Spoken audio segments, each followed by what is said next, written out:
Security Force na ngasi ayuk anganbada Bisnupur District ke Kaifa Road manak ke Loktak Mapalgi area da thiba humbagi thabak chathabada khuchu khulai kaya murum phagatpa ngamle haire. Police ki pau amana hai faraba khulai sing adude registration number yaudapa ball action rifle ama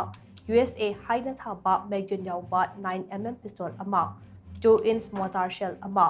high explosive 36 hand grenade mari smoke grenade ama improvised rocket mortar ama, gelatin stick ahum, anti-aircraft ammunition ama, SLR gate nomay maru tara, 7.62 mm gate AK rifle maru manga, 303 rifle gate kapayariba nomay maru dipan, 9 mm gate kapayariba nomay maru manga, ballistic cartridge manga, stun grenade ane, 2-inch para ILL bomb ama, shotgun cell ane, Baofeng set ama amade, bulletproof plate anini haide. Faraba polamsing ado Moirang Police ta sinakre amade makha taba legal action nakhotkhre hainasu pau asina makha tare.